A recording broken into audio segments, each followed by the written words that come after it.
What are thirst traps? What is OnlyFans? I wouldn't know these things without younger people in my life.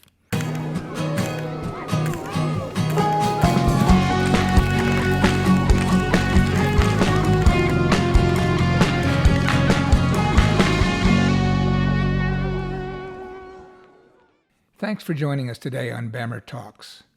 Our topic today is going to be intergenerational connectivity, why it's important within the LGBT community to have people within our lives who are both much older and much younger than we are.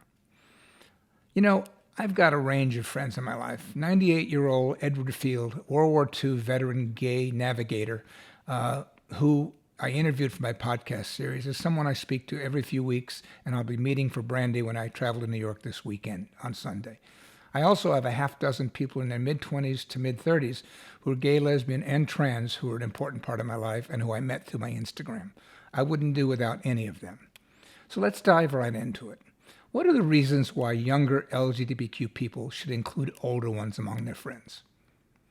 First, we provide a connection to our community's past, and that's an important and undervalued trait.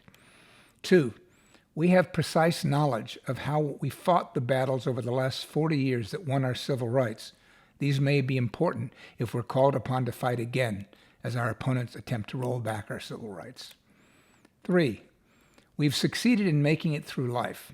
The generation before me was self-loathing as they had been raised to be. But my generation has fought the battles of homophobia, internalized homophobia, and we like ourselves. We've succeeded in our lives. We've done well in business. We've created families, and I think we provide a good example for younger people.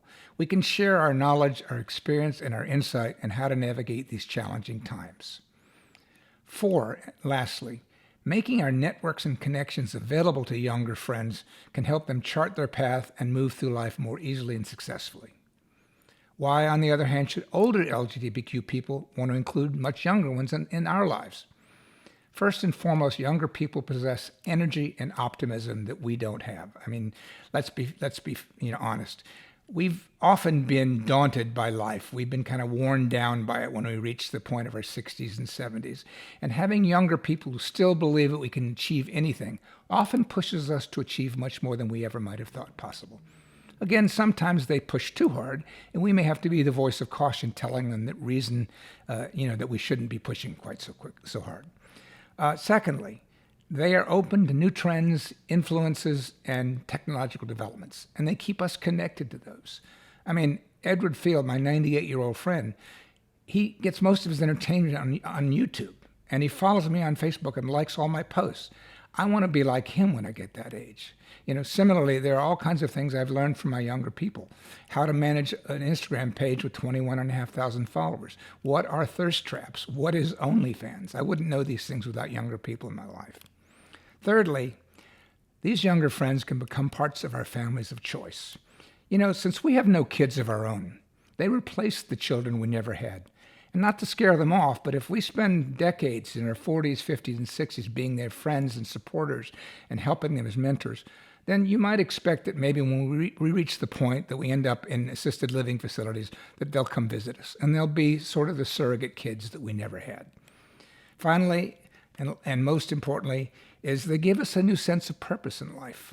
When you reach retirement age like I am right now, you end your job and you no longer have a day filled with meetings, and suddenly there's this open space that can be frightening.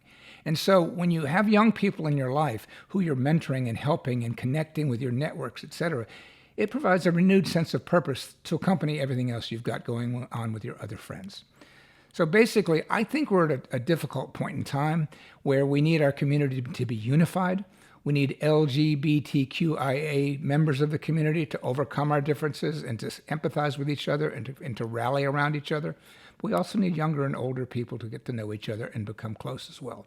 I think it's extremely important that we all welcome friends of all ages in our community, and it's an invaluable component for each of us. Thank you for listening. This is BAMMER Talks. Hi, thanks for watching. Don't forget to subscribe and click the notification bell. There's lots of content coming that you won't want to miss. Please also like and comment if you have topics you'd like for us to discuss. Thanks a lot. See you next time with much love and gratitude. Goodbye.